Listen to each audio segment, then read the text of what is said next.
Paytm के संस्थापक विजय शेखर शर्मा की सफलता की कहानी। पेटीएम पेटीएम एक ऑनलाइन पेमेंट, ई कॉमर्स और फाइनेंशियल सर्विस प्रदान वाली एक भारतीय कंपनी है जिसका मुख्यालय नोएडा, उत्तर प्रदेश में है।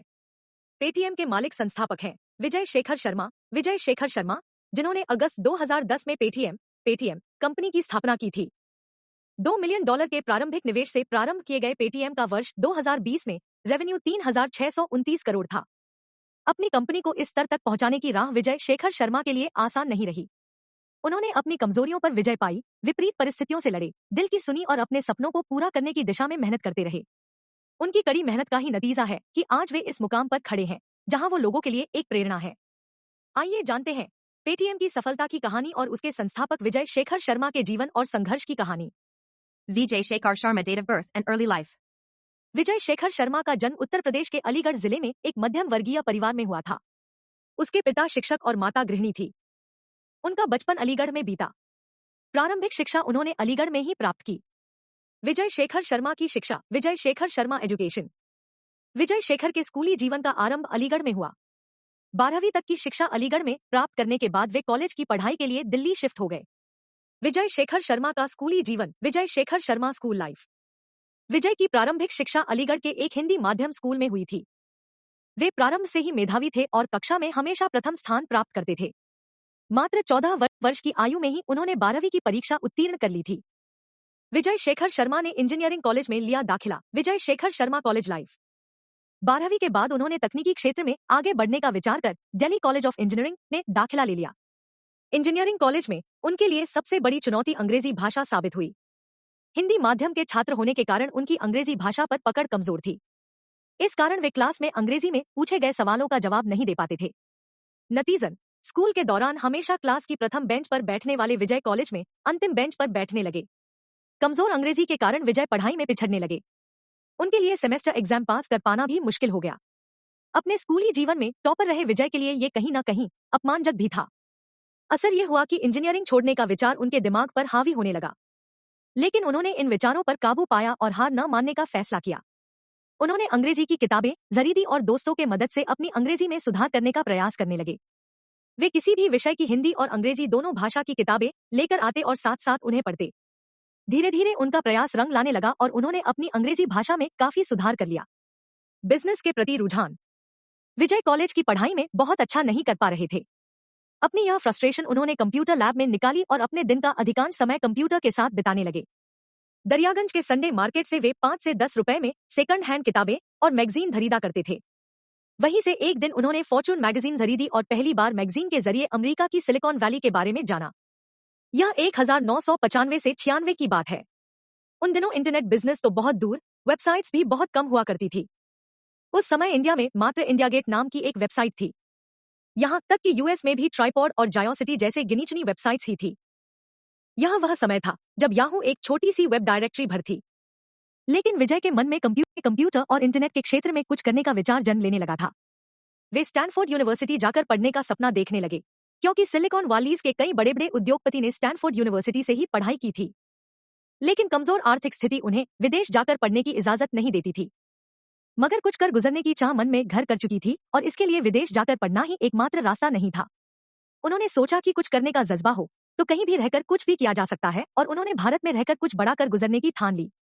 वे दिग्गजों की राह पर चलते हुए किताबें पढ़कर धुत से कोडिंग सीखने लगे। XS Company, founded XS Company. Coding सीखने के बाद विजय ने अपने एक दोस्त के साथ मिलकर एक सर्च इंजन बनाया। फिर उन्होंने आज के वर्डप्रेस की तरह एक कंटेंट मैनेजमेंट सिस्टम भी तैयार किया। कई अखबारों को उनका बनाया कंटेंट मैनेजमेंट सिस्टम बहुत पसंद आया और द इंडियन एक्सप्रेस सहित कई बड़े अखबार इसे इस्तेमाल करने लगे।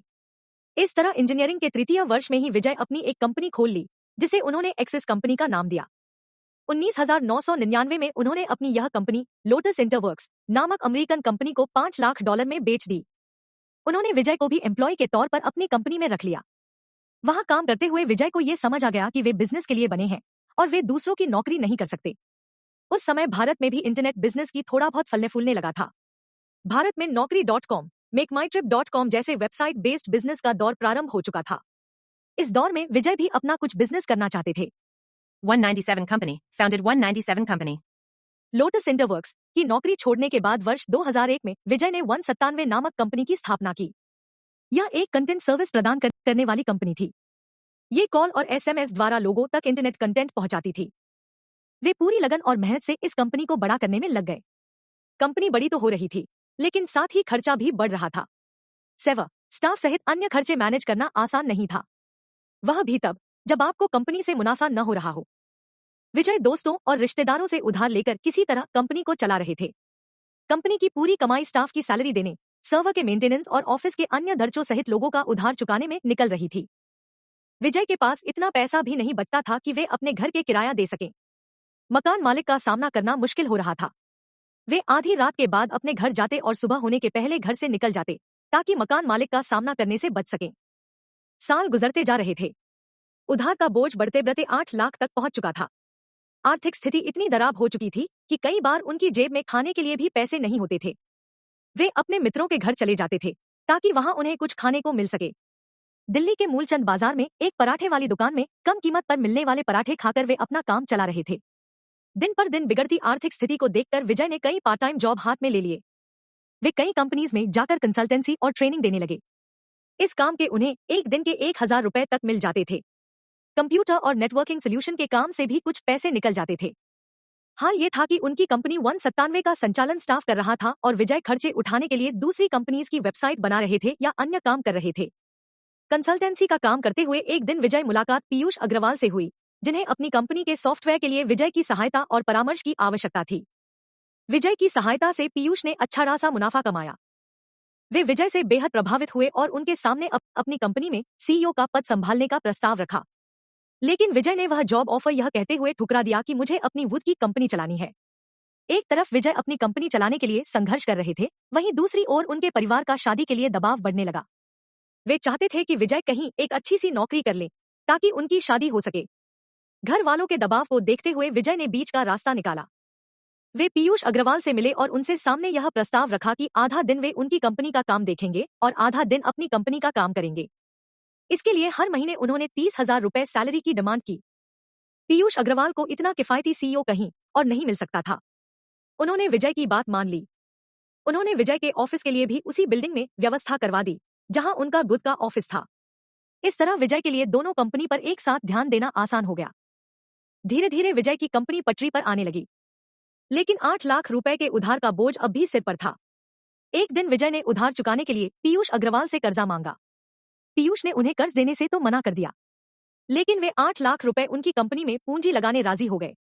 इस तरह 197 कंपनी में 40% हिस्सेदारी पीयूष अग्रवाल की हो गई। Patam, History of Paytm.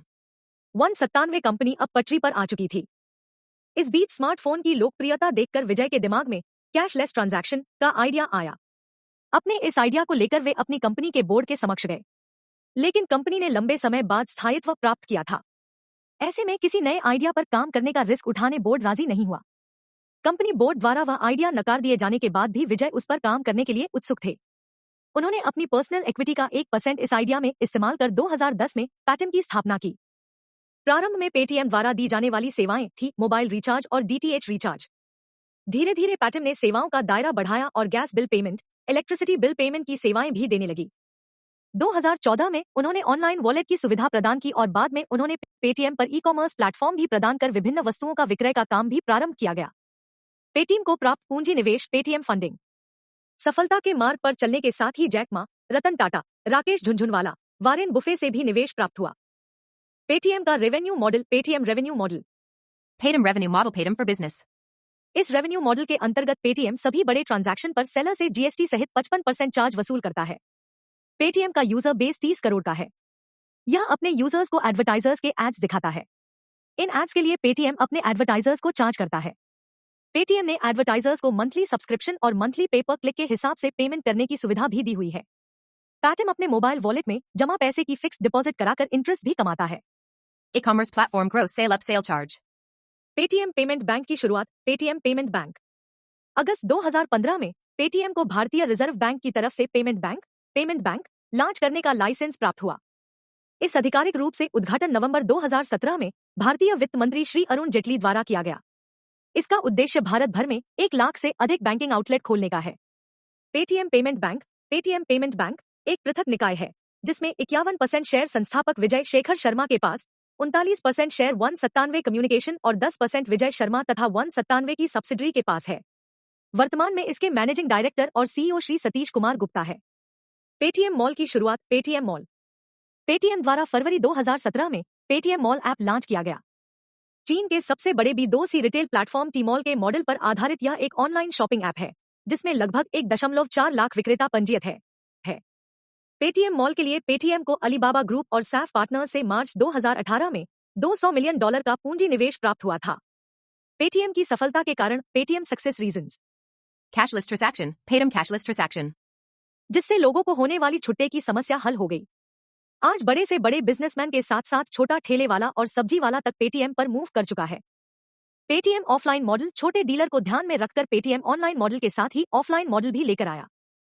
जिन छोटे व्यवसायियों के पास ऑनलाइन ट्रांजैक्शन की सुविधा नहीं थी, जिनका खुद का बैंक अकाउंट नहीं था, उन्हें भी पेटीएम वॉलेट की सुविधा दी गई। वे बिना बैंक अकाउंट के भी पेटीएम से जुड़ सकते हैं। बिना बैंक अकाउंट के वे पेटीएम से पैसा ले सकते हैं और पेटीएम से पैसा खर्च कर सकते हैं। छोटे से छोटे व्यापारी को भी अपने साथ जोड़ लेना पेटीएम के बहुत काम आया। पेटीएम के सामने आई चुनौतियां। Paytm challenges. डेमोनेटाइजेशन के दौरान पेटीएम की ग्रोथ 1000% क्रॉस कर गई। कस्टमर बेस अचानक बहुत ज्यादा बढ़ गया। अचानक कस्टमर की संख्या में हुई इस वृद्धि को हैंडल करना पेटीएम के कस्टमर केयर सेंटर के लिए मुश्किल हो गया। लोग पेटीएम के कस्टमर केयर सेंटर फोन लगाते और उसे वह हमेशा बिजी मिलता। इससे लोग परेशान हो गए और उन्होंने अपना गुस्सा ट्विटर जाकर निकाला। सबने पेटीएम को ट्विटर पर बहुत बुराइयां की और इससे पेटीएम की इमेज बहुत खराब हुई। लेकिन पेटीएम ने अपनी कस्टमर केयर सर्विस में सुधार किया और फिर से कस्टमर्स का विश्वास हासिल कर लिया। दूसरी सबसे बड़ी चुनौती पेटीएम के सामने उसके लोगों के कारण आई।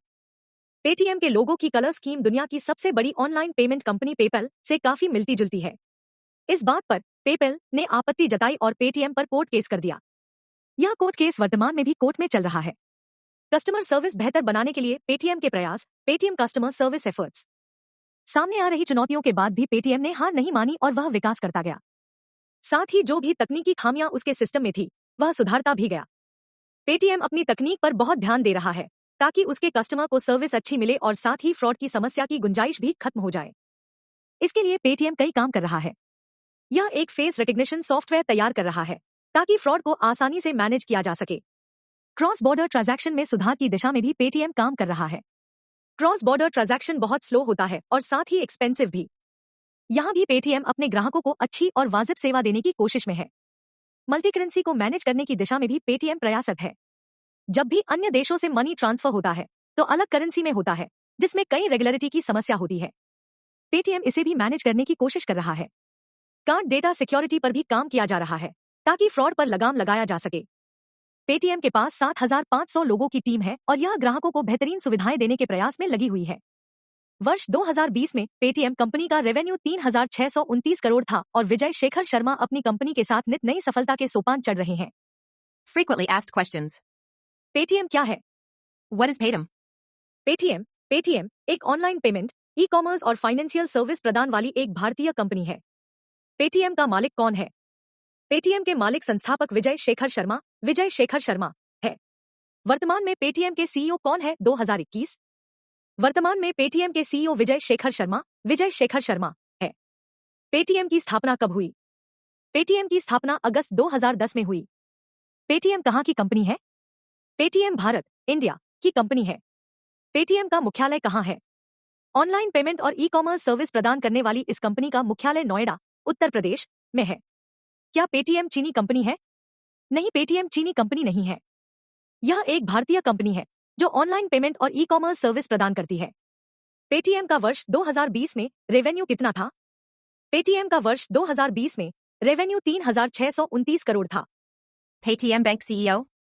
पेटीएम बैंक के सीईओ श्री सतीश कुमार गुप्ता है। ये इसके मैनेजिंग डायरेक्टर भी हैं।